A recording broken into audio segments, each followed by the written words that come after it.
Eh bien, écoutez, ce matin, moi, j'étais à la maison et puis j'ai entendu un petit peu de pluie. Bon, comme la journée était pluvieuse, j'avais suspendu du linge, donc je suis allé le ramasser. Et puis j'ai entendu un gros bruit, quelque chose d'inhabituel. J'ai compris qu'il se passait quelque chose parce qu'il y avait un vent d'une force extraordinaire. Et comme mes fenêtres et mes volets étaient ouverts, j'ai voulu aller, donc, si vous voulez, fermer un petit peu tout ça parce que j'ai vraiment eu du mal, des difficultés à pousser une porte intérieure pour accéder aux pièces où je voulais aller fermer les volets. Voilà, donc ça n'a pas duré longtemps, donc je n'ai pas vu, si vous voulez, à l'extérieur comment ça se passait. Il y a dû pleuvoir un petit peu.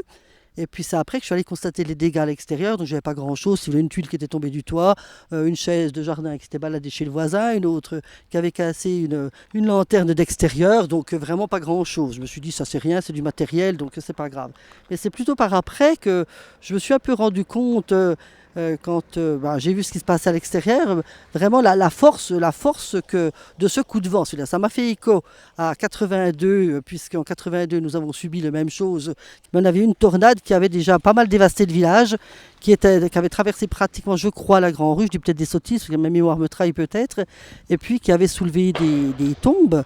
Et nous avions retrouvé des papiers qui appartenaient à des personnes du village, qui avaient été sans doute sinistrées entre Levier et cette fontaine. Et puis j'ai eu en tête ces gros événements climatiques sur le secteur, même si on entend parler à la télé.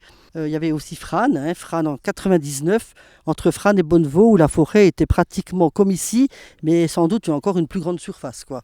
Alors c'est là qu'on se rend compte que oui, on n'est pas grand-chose et que la nature nous domine. Et ça nous interroge, enfin moi ça m'interroge un petit peu sur nos comportements. Comment peut-on prévenir ça? Je n'en sais rien. Tout le monde vient constater des dégâts. C'est sûr qu'il y a peut-être des personnes qui ont qui ont mis toute leur passion et sans doute de l'argent, de l'énergie pour faire vivre ces forêts. Puis qui ont investi sans doute peut-être, je sais pas, peut-être pour leur fin de carrière, pour leur retraite.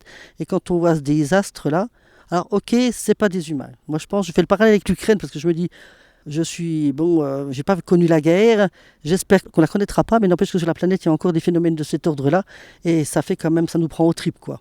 Là, il y a un monsieur qui nous a parlé d'un petit veau qui a été un petit peu accidenté, on va dire, qui a peut-être un mauvais état.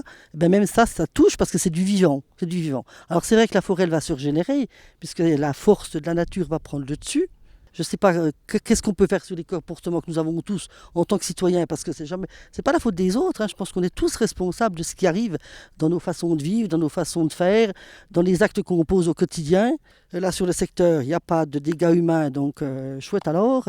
Mais il semblerait qu'en Suisse, c'est quand même plus probant. À Bon, il y a plus de dégâts. Ça nous touche. Je pense que la population est toute touchée, puisque les gens défilent là, sur ce petit chemin-là. On est venu constater les dégâts.